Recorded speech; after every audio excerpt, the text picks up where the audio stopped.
দর্শক, স্বাগত জানাচ্ছি জিটিভির নিয়মিত আয়োজন 10 মিনিটসে। আপনাদের সঙ্গে আছে আমি মোহাম্মদ শামীম। সরকারি চাকুরির নিয়োগে কোটা, বিভিন্ন খাতে কোটা কত থাকবে আর কত থাকবে না তা নিয়ে বিতর্ক। এক পর্যায়ে তা নিয়ে শুরু হয় সংস্কার আন্দোলন, যার সূত্রপাত 2018 সাল।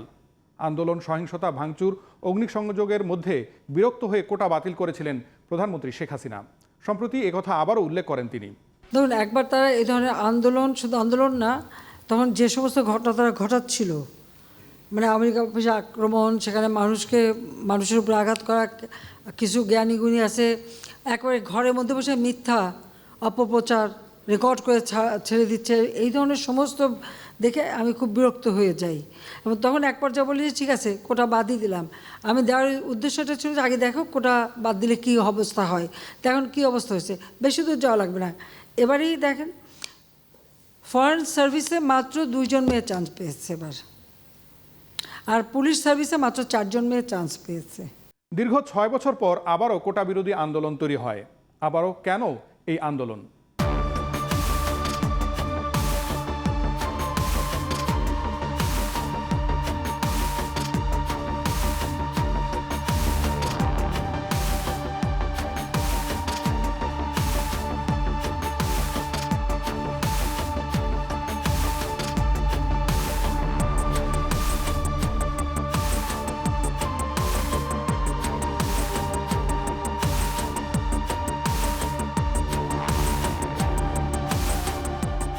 কয়েকজন মুক্তিযোদ্ধার সন্তানের আবেদনের প্রাথমিক শুনানিতে গত 5 জুন নবম থেকে 13তম গ্রেডের সরকারি চাকুরিতে মুক্তিযোদ্ধাদের সন্তানদের জন্য 30% কোটা পদ্ধতি বাতিলে সরকারি সিদ্ধান্ত অবৈধ ঘোষণা করে রায় দিয়েছিল হাইকোর্ট। এই প্রেক্ষাপটে শুরু হয় আন্দোলন। তবে সেই রায়ের বিরুদ্ধে আপিল করে রাষ্ট্রপক্ষ, কিন্তু তাতে থামে না আন্দোলন।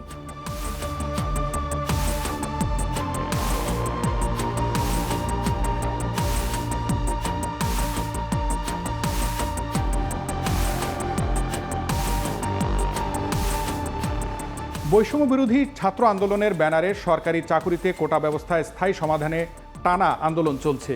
কেন এই কোটা সংস্কার চায় তারা? সরকারি চাকুরিতে কোথায় কত শতাংশ কোটা রয়েছে তা জানাবো। সরকারি তথ্য বলছে 1972 সাল থেকে 1976 সাল পর্যন্ত 20% পদে মেধা ও বাকি 80% পদে কোটায় নিয়োগ হতো। 1976 সালে মেধার ভিত্তিতে নিয়োগ 40% বাড়ানো হয়। 1985 সাল থেকে প্রথম এবং দ্বিতীয় শ্রেণীর পদে 45% মেধার ভিত্তিতে নিয়োগ হতো, বাকি 55% অগ্রাধিকার কোটায় নিয়োগ হতো, যেখানে 30% মুক্তিযোদ্ধা, 10% নারী, 10% জেলা কোটা এবং 5% ক্ষুদ্র ও জাতিগোষ্ঠী কোটা। পরে 1% প্রতিবন্ধী কোটা যুক্ত করে 56% অগ্রাধিকার কোটায় নিয়োগ দেওয়া হয়, যা 2018 সাল পর্যন্ত চলে। শুরু থেকেই মুক্তিযোদ্ধা কোটা ছিল, পরে উক্ত কোটার অধীনে মুক্তিযোদ্ধাদের সন্তানদের যুক্ত করা হয়। কোটা সংস্কারের এক দফা দাবিতে গড়ে ওঠা এই ছাত্র আন্দোলন সারা দেশে ছড়িয়ে পড়েছে। হাইকোর্টের রায়ে 30% কোটা পদ্ধতি বাতিলে সরকারি সিদ্ধান্ত অবৈধ ঘোষণা করার পর সেই রায়ের বিরুদ্ধে রাষ্ট্রপক্ষ আপিল করলেও মানেনি আন্দোলনকারীরা। আন্দোলনরত শিক্ষার্থীদের এক দফা দাবি সরকারের নির্বাহী বিভাগের কাছে।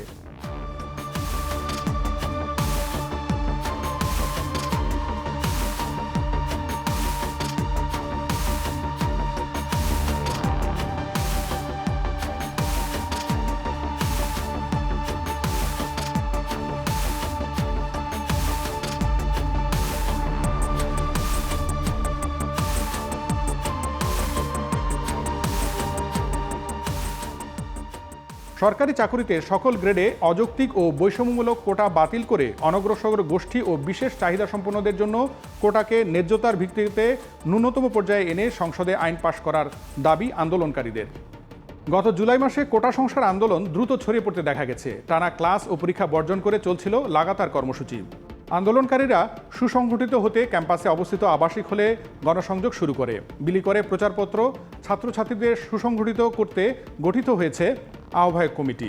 আন্দোলনে প্রচারে ক্যাম্পাসে মাইকিং ও গণসংযোগ করে।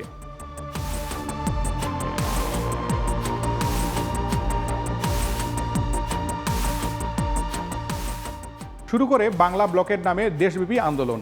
ফেসবুক সহ বিভিন্ন অনলাইন ব্যবহার করে 65 সদস্যের একটি সমন্বয় কমিটি সুসংগঠিতভাবে দেশের সকল পয়েন্টে আন্দোলন বেগবান করতে কাজ করছে বলে জানানো হয় বৈষম্য বিরোধী ছাত্র আন্দোলনের পক্ষ থেকে।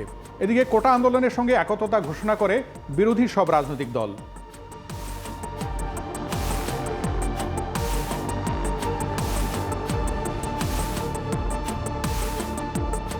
ঢাকা বিশ্ববিদ্যালয় সহ সকল বিশ্ববিদ্যালয়ে চলে আন্দোলন। কোটা সংস্কারের দাবিতে চলা আন্দোলনে অনেকটাই স্থবির সারা দেশ। ঢাকার বিভিন্ন পয়েন্টে অবস্থান নিয়ে বিক্ষোভ করে আন্দোলনকারীরা। সড়কে যান চলাচল বন্ধ হয়ে যায়। এছাড়া মহাখালীতে রেল লাইন অবরোধ করে সারা দেশের সাথে ঢাকার রেল যোগাযোগ বন্ধ হয়ে যায়।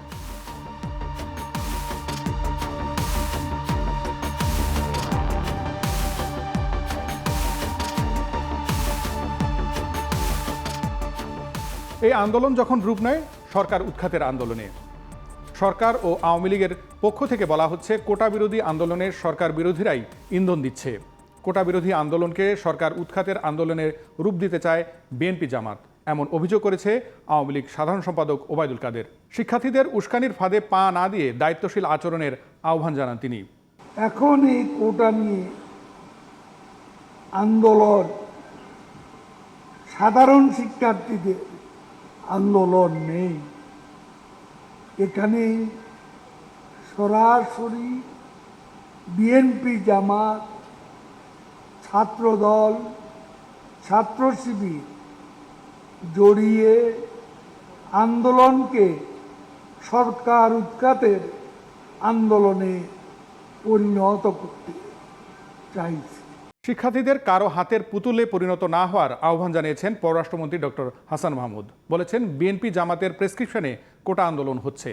এই আন্দোলনটি এখন তোমাদের হাতে নাই, এটি বিএনপি জামাত ছিনতাই করে নিয়েছে এবং তারা চেয়েছিল দেশে লাশ তৈরি করার জন্য, সেটি তারা কালকে করেছে। তাদের ক্যাডাররা, সন্ত্রাসীরা কালকে সারা দেশে নেমেছিল। সরকার তদন্ত করে এই হত্যাকাণ্ডের পিছনে যে বা যারাই যুক্ত হোক, যে দলেরই হোক, যে বর্ণেরই হোক, তাদের বিরুদ্ধে ব্যবস্থা গ্রহণ করবে। সবশেষে প্রধানমন্ত্রী শেখ হাসিনা কোটা সংস্কারে আদালতের রায়ে হতাশ হবেন না বলে আন্দোলনকারীদের আশ্বাস দেন। আমার বিশ্বাস আমাদের ছাত্র সমাজ উচ্চ আদালত থেকে ন্যায় বিচারই পাবে, তাদের হতাশ হতে হবে না।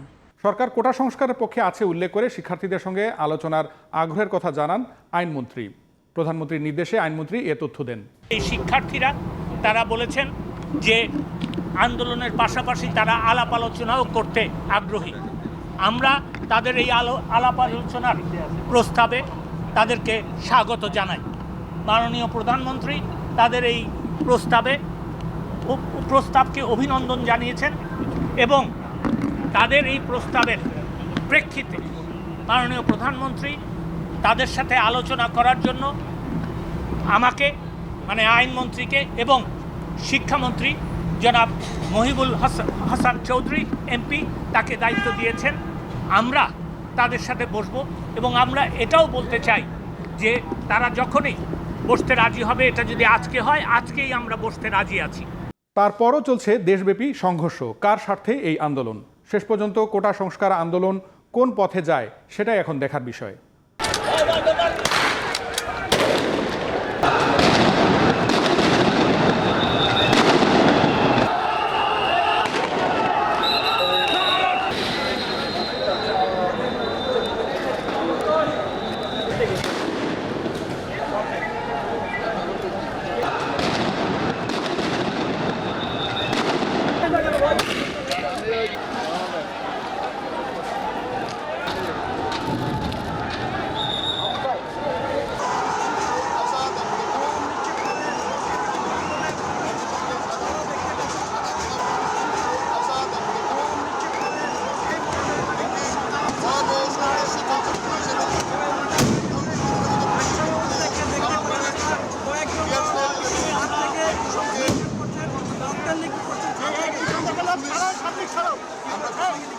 দর্শক, আজ এ পর্যন্তই। আগামীকাল আবারও দেখা হবে 10 মিনিটস নিয়ে জিটিভিতে। সে পর্যন্ত ভালো থাকুন, সুস্থ থাকুন, নিরাপদে থাকুন।